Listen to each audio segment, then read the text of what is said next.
Was zum Henker ist eigentlich gerade los in der Fahrradbranche?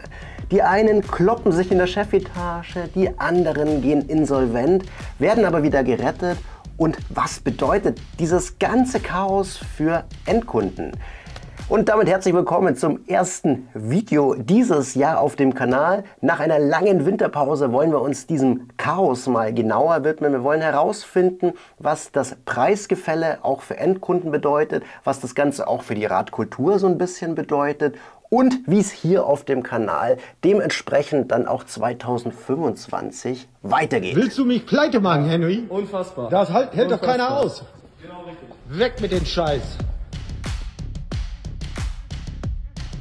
Ich mache mittlerweile jeden Januar so einen kleinen Rückblick aufs Vorjahr und will auch mal schauen, was für eine Auswirkung das dann auf das nächste Jahr hat. Und bei der Recherche für dieses Jahr konnte ich allerdings meinen offenen Mund kaum wieder schließen, denn hier hat sich so viel getan, dass man ja auch mal vielleicht von ganz vorne anfangen muss, um die gesamte Geschichte zu erzählen. Wir fangen natürlich jetzt nicht ganz vorne mit der Erfindung des Rades an, aber wir fangen damit an, dass während Corona ein unglaublicher Nachfrageboom nach hochwertigen Fahrrädern entstanden ist. Die Fahrradhersteller konnten dann aufgrund von Lieferkettenproblemen diese Nachfrage nicht stillen und haben wie blöd nachbestellt. Also Komponenten, aber auch ihre Rahmen, die sie bei Rahmenherstellern wiederum beziehen, sind vorbestellt worden, teilweise mit absurden Summen, die ja vor allem auf dem Optimismus begründet waren, dass es genau so nach der Krise weitergeht. Doch was ist dann passiert? Nach dem Pandemieboom kam es zu einem massiven Einbruch der Nachfrage nach Fahrrädern.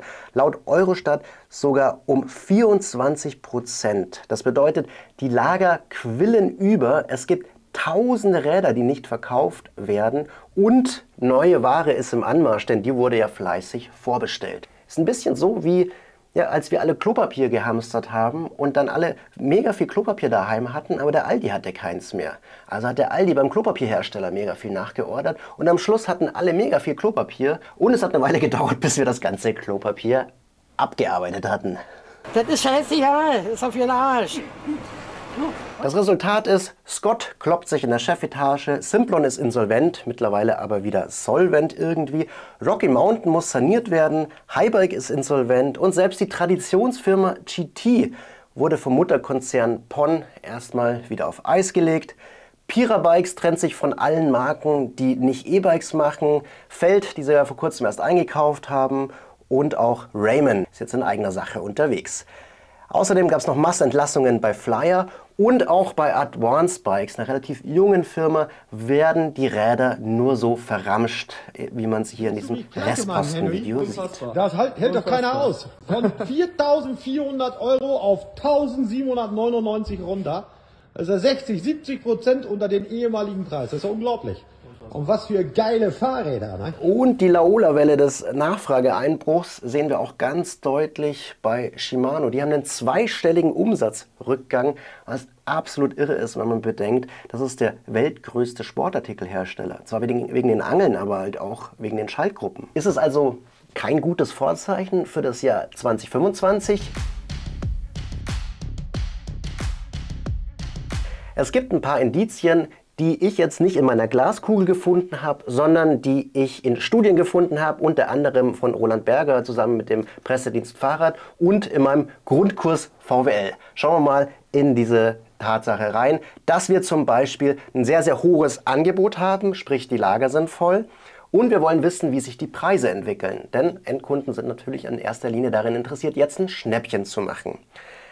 Ja, und wie entwickeln sich die Preise? Das liegt in erster Linie an den Kunden, denn der Preis richtet sich nach der Nachfrage. Wenn jetzt sau viele Leute ein Rad kaufen wollen würden, dann wäre das Angebot dementsprechend niedriger als die Nachfrage und dann müssten die Preise wieder steigen. Denn dort, wo sich Nachfrage und Angebot trifft, dort ist im Regelfall der marktübliche Preis. Was wir jetzt aber sehr, sehr gut beobachten können, wenn wir uns Online-Händler und deren Preise und Rabattschlachten anschauen, ist, dass es ein wildes Raten ist. Kaum ein Rad wird gerade für den regulären Preis angeboten und es gibt immer wieder wildere Sale-Aktionen, die dazu führen, dass ja, vor allem die Lager irgendwann leer sein sollen. Und was sagt jetzt ein absoluter Branchenexperte zu den Auswirkungen die das alles auf die Endkunden hat? Für Schnäppchenjäger sind das natürlich gute Nachrichten. Für die Branche selbst sind es alles andere als gute Nachrichten, weil sehr, sehr viele Rabattaktionen natürlich auch dazu führen, dass die Wertigkeit des Produkts Fahrrad gemindert wird. Das Problem ist jetzt allerdings, dass die Kunden nicht mehr allzu sehr auf die niedrigen Preise anzuspringen scheinen. Denn das Konsumentenverhalten hat sich in den letzten 2 Jahren massiv geändert. Denn die meisten von uns haben sich kurz nach Corona oder während Corona schon sich ein tolles Rad rausgelassen und sind mit dem noch wunschlos glücklich. Warum? Dazu komme ich gleich. Auf solche Herausforderungen reagiert der Fahrradhersteller in der Regel mit Innovationen und Marketing. Innovationen einerseits, weil du dann als Kunde denkst, oh, mein 2 Jahre altes Rad hat nicht mehr den neuesten Achsstandard, ich brauche unbedingt Mallet, ich brauche eine elektrische Schaltung, die so viel kostet wie ein Kleinwagen, ich brauche vielleicht eine Scheibenbremse am Rennrad und ich brauche vielleicht irgendwie einen neuen Werkstoff, der jetzt gerade erfunden worden ist, den die Profis bei der Tour de France fahren. Außerdem werde ich jeden Tag im Internet damit beballert und in meiner Lieblingszeitschrift sehe ich Profis fahren, die genau das Rad auch haben, mit dem ich meine Wochenendrunden fahren wollen würde. Ja, blöd nur, dass genau die Ausgaben für Innovation und Forschung und aber auch Marketing stark zurückgeschraubt werden und wir als Kunden davon zwar profitieren in Form eines niedrigeren Preises, wir zahlen aber in einigen Jahren dann doch einen anderen Preis dafür. Das kann natürlich Endverbraucherinnen und Endverbraucher auch betreffen, dass zum Beispiel eine Firma, die gerade Mitarbeiter entlassen musste, schwerer erreichbar ist im Service oder dass das Fachgeschäft, in das man jahrelang gegangen ist, im schlimmsten Fall sogar zusperren muss. Auf lange Sicht verändern sich dann Messekonzepte, es gibt bestimmte Teams nicht mehr, es gibt bestimmte Sportarten dann nicht mehr, die dann von der UCI beispielsweise gefördert werden. Bestimmte Tour de France Teams werden ausgetauscht, es kommen zwar auch neue dazu und auch die Printmagazine, da sieht man es jetzt ganz deutlich, die gehen gerade richtig den Bach runter. Und während das alles ganz normale Marktbereinigungseffekte sind, müssen wir auf der anderen Seite auch ein bisschen drauf aufpassen, dass wir bei diesen ganzen Sparmaßnahmen nicht vergessen, unsere Radkultur irgendwie am Leben zu halten. Das heißt, wir brauchen Medien, wir brauchen Messen, wir brauchen Möglichkeiten, uns zu treffen, wir brauchen Veranstaltungen und das geht nicht, wenn Firmen nichts investieren bzw. sponsern.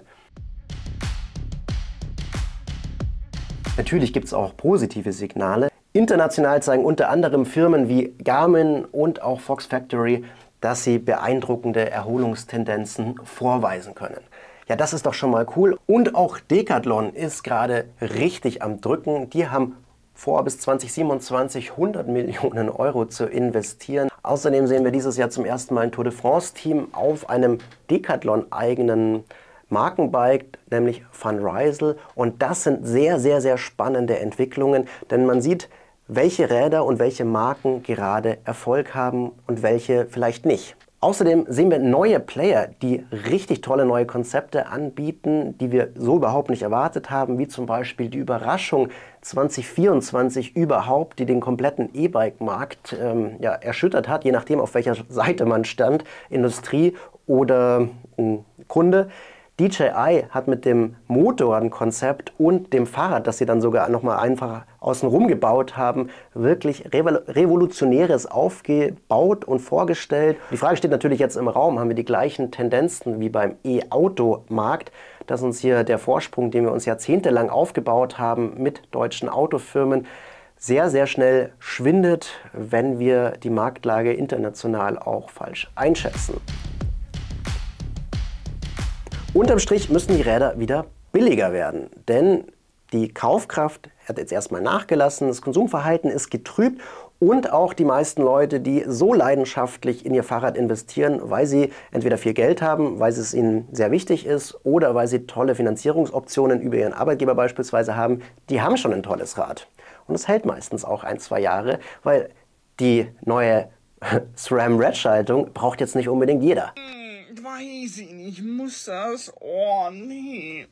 Ich hoffe aber trotzdem, dass wir als Konsumenten auch auf eine breite Markenvielfalt zurückgreifen können und dass jetzt nicht einzelne Unternehmen kommen und sich die Rosinen rauspicken und günstig Fahrradfirmen aufkaufen, die sie dann nach Belieben wieder fallen lassen wie heiße Kartoffeln, wie wir es jetzt gerade zum Beispiel bei Pon, bei Axel und bei Pira sehen. Mich persönlich stimmt auch optimistisch, dass es immer mehr Fahrradfahrer gibt, die auch sportlich mit ihrem Fahrrad unterwegs sind. So ist der Anteil der Trekking-, Rennrad- und Gravelradfahrer von 2% auf 9% gestiegen. Ich persönlich sehe auch zum Beispiel einen riesengroßen Trend zu Longtail-Rädern, also die Räder, die hinten so einen langen Gepäckträger haben, weil sie meiner Meinung nach auch eine sehr, sehr gute Alternative zum Auto im Stadtverkehr sind und eigentlich auch die Mobilitätsansprüche von einem modernen Großstadtmenschen perfekt abdecken.